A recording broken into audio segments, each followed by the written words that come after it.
the series and in the series. So, Shinseiki Evangelion, or Neon Genesis Evangelion, is an animated TV series created by the director Hideaki Anno and Studio Gainax.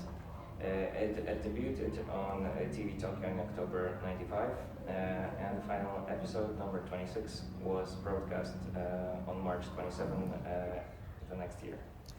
The TV show first became a social phenomenon in Japan, and then a sensation among animation fans all over the world. And to this day,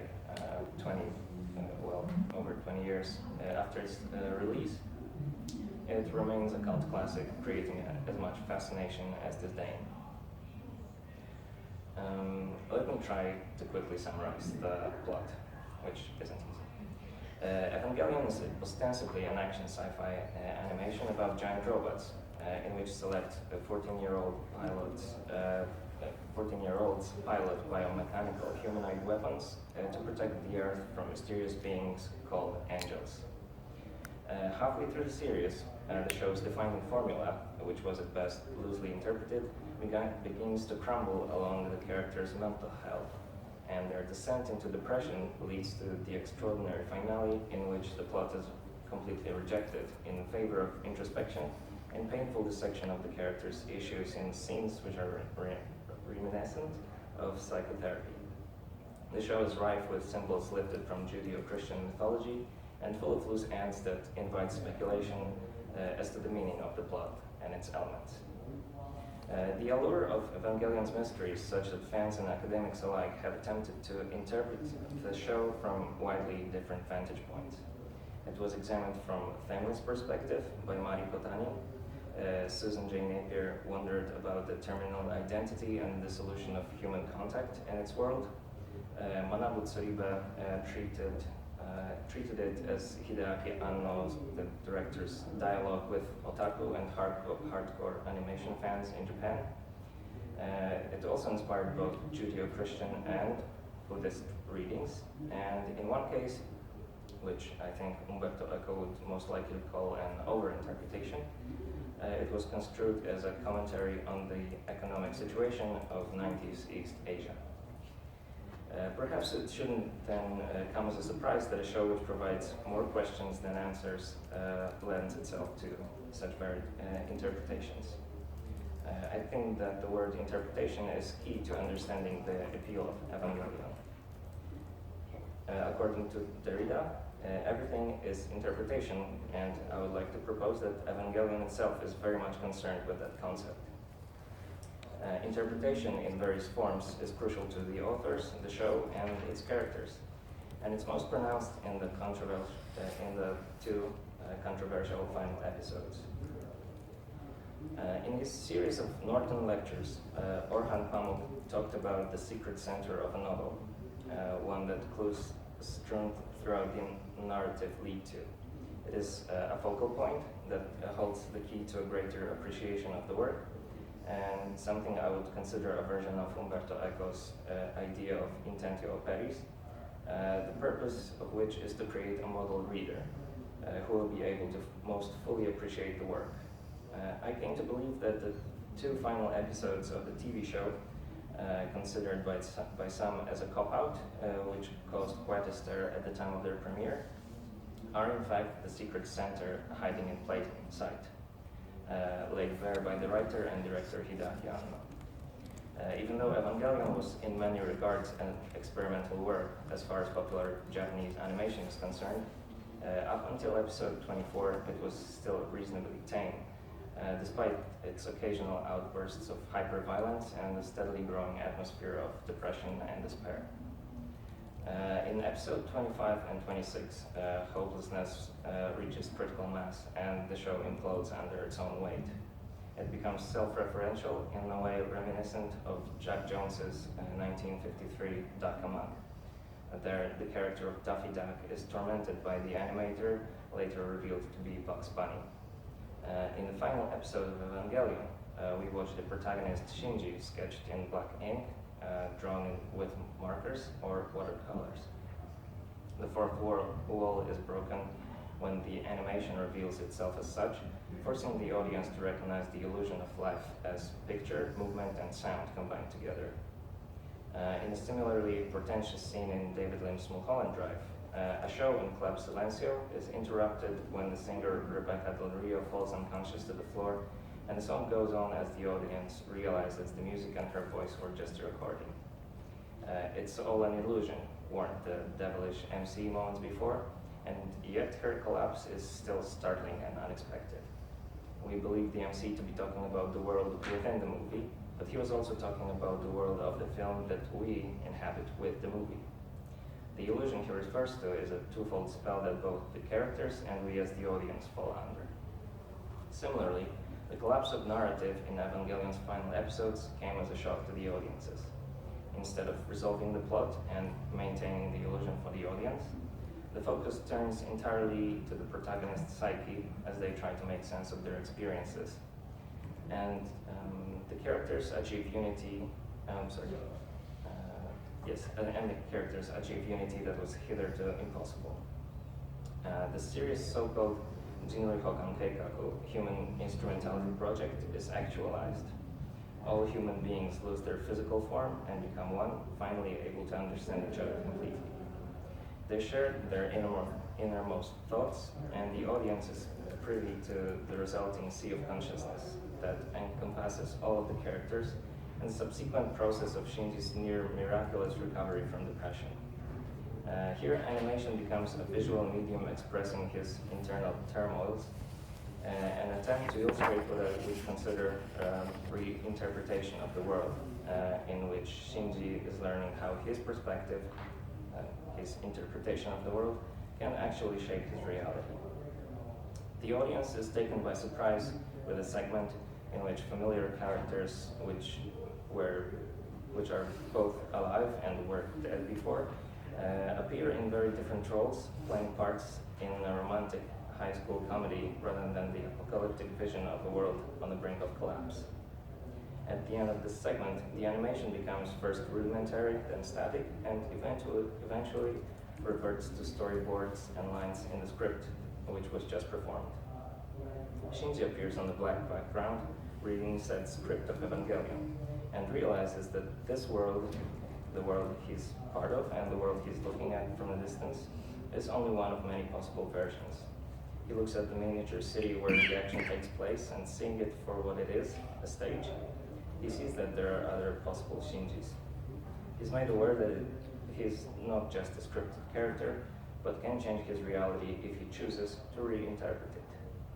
The audience and all the other characters witness this expressed in the sea of consciousness. The two central ideas expressed here are that of communication and reinterpretation. Communication and its limitations is a common subject for science fiction to explore. Trite as it may sound, the process of communication is in the end nothing but interpretation, and thus by definition the message received can never be the same as the message sent. In Evangelion, the characters are painfully aware of their own inability to communicate with one another, and only when the physical barriers between them disappear are they able to express what they really think and feel, and only then are their thoughts and feelings accessible in their pure form. The second thing that the show's finale brings to mind is therapy, in a form that can be traced back to the talking cube. It's perhaps no accident that before the Evangelion craze, another boom took place in Japan in the early 90s.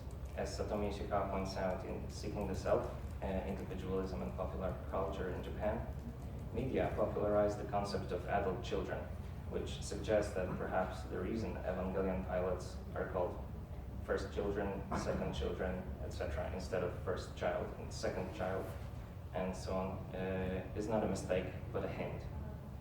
Could it be that what the audience witnesses in a series finale is a therapy session in which Shinji understands that he can only move forward if he accepts the basic human quality of imperfection and changes his perception of the world and himself?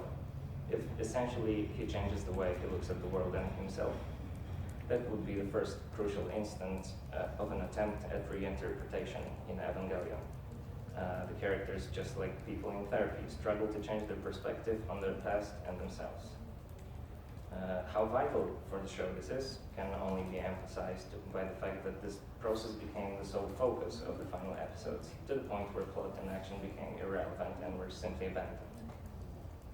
After the broadcast of the 2 final episodes of the TV show, the audience engaged in a public debate about the merit and meaning of such finale.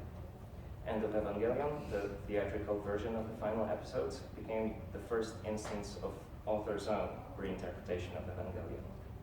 The 90-minute long feature consists of new versions of the 2 final episodes, episodes 95 and 96, which ostensibly conclude the series' plot and provide an alternative ending. Fans and critics have 2 main approaches to the different versions of the episodes. One is based on the belief that both TV and theatrical versions present the same events, only show them from different perspectives. TV ending is an expression of the character's consciousness and a visualization of their mental processes, while the cinematic release shows outside perspective of the events leading up to the realization of human instrumentality and its collapse caused by Shinji. The second approach proposes that the 2 versions are divergent and represent different outcomes of Evangelion's events. If one were to assume that the 2 versions offer different perspectives of the same events and have the same outcome, the underlying message would be overwhelmingly positive. However, whereas the final scene in the TV show portrays Shinji's epiphany that he is capable of taking charge of his life and changing it, the moment when his perspective shifts from a bystander to a participant, the movie version show how this realization is tested by the physical reality restored when he decides that taking charge of one's life is only possible if individuals exist. The first TV ending presents a mindset, and the second movie ending presents the consequences of its application. On the other hand, if we decide that the endings are fundamentally different, we would have to assume that the TV show ends with Shinji deciding to stay in the fantasy world he himself created, thus making it a very pessimistic ending to the show. And in the theatrical ending, he makes the opposite decision and rejects the fantasy. Furthermore, the possibilities multiply when we realize that there are not just 2, but 4 ways in which we can interpret the 2 endings. As I mentioned before, End of Evangelion is only the first authorial reinterpretation of the show's ending, and I would like to focus on 2 other instances: the manga version, serialized for nearly 20 years, and the new theatrical series that is yet to be concluded, that all reinforce the motive of reinterpretation and continue the self-referentiality that first appeared in the controversial scenes of the finales. Evangelion manga, written and drawn by the series character designer Yoshiyuki Sadamoto, debuted in 1994, and its final chapter was published in 2013. In the beginning, it closely follows the story, but begins to deviate from the TV show and the movie in a number of aspects, most notably by providing background information for some of the secondary characters, the presentation of the relationship between the main characters, and the depiction of the aftermath of instrumentality. Compared to the original series, the mood is much lighter. Characters are less inhibited and communicate their feelings better, comic elements are present even in the darker moments, and the message of hope seems much clearer. All of these changes make the manga version more accessible and understandable for the reader, even though, like the original series, the ending is difficult to explain with logic or coherence without resorting to Deus Ex Machina. Before the manga version was concluded, a new theatrical version of Evangelion was announced, and in 2007, the first installment of a 4-film series, dubbed in English as The Rebuild of Evangelion, was released, followed by 2 movies in 2009 and 2012. At the moment, it is unclear if the final movie will ever be finished. Although at first it seemed that the new series will be a little more than a rehash of the original story, as the movies were released, it gradually became clear that this was not such a simple case. The first movie presents a slightly modified version of the series events covered in the first 6 episodes, but it contains some baffling elements that suggest continuity between the new releases and End of Evangelion. The second movie introduces Mari Makinami Illustrious, a new pilot who also appears in the bonus chapter of the manga, and covers episodes 7 to 19, albeit with many changes and omissions. Of note is a change in relationships between the characters, decried by some as an attempt to make the movies more palatable to the new generation of viewers, but if considered from the perspective of the TV and manga series, the changes possibly suggest, again, a continuity between the three. The content of the most recent third movie is entirely new, although it includes plot elements from episode 24 presented in a different context. Rebuild of Evangelion, or as it is called in Japanese, Shingeki Joban, which simply means the new theatrical version, is yet another reinvention of arguably the same story that keeps repeating itself, but at the same time, the world and some of the characters show signs of being affected by the events of episodes 25 and 26. For example, the opening shot of the first Rebuild movie is the same as the last shot in End of Evangelion. A blood-red strip floating between Earth and the Moon, which is clearly a remnant of the surreal events that take place in the final episode, inexplicably appears in the beginning of the Rebuild. At the end of the first movie, the fifth pilot, Kaoru, gets up from a coffin-like pod sitting on the surface of the moon and talks about looking forward to seeing Shinji again. There are 4 other caskets open next to the one he comes out of, and 4 more that are closed.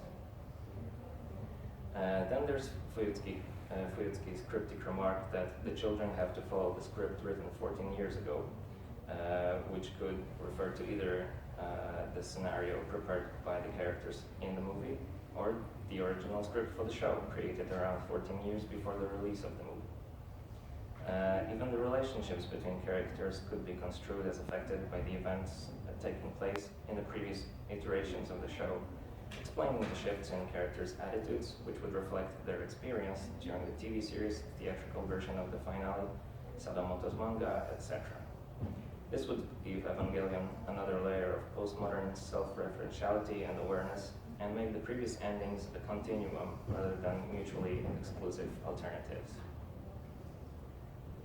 Following the subsequent developments of the Evangelion franchise, one might be tempted to dismiss the multiple mysteries, revisions, and retellings as nothing more than petty business schemes meant to bring more money to the company's coffers. However, Hideaki blatant disregard for audiences' expectations also suggests a driving force that compels the author to constantly refine his vision, which is not without precedent in Japan, where traditionally time is cyclical rather than linear. Think of haiku, which are written using a set of images established so long ago that the seasons in poetry no longer match the seasons in nature. Or Nobel Prize laureate Yasunari Kawabata, who has repeatedly revised his novel Yukiguni, The Snow Country, so that no 2 editions published during his lifetime were exactly alike, prompting questions about the original or definite edition, just like Evangelion does. It also puts Anno in an interesting position in which he's constantly engaged in a discussion with the audience. Just like in Mulholland Drive, where characters keep repeating the word silencio, referring viewers to the aforementioned pivotal scene in which the 4th wall is broken, in Evangelion, Shinji keeps listening to tracks 25 and 26 on his Walkman, pointing to the final episodes over and over again. These are the only 2 tracks we see him play throughout the show and the movies, and these episodes, just like the Silencio Club scene, explain the logic of and lay the groundwork for all the following reiterations. Perhaps like the Finnish MC, Anno is pushing the audience out of their comfort zone, pushing the boundaries of the author-audience relation, looking at the baffled viewer across the screen and asking, haven't you learned anything? Why don't you try again? Thank you.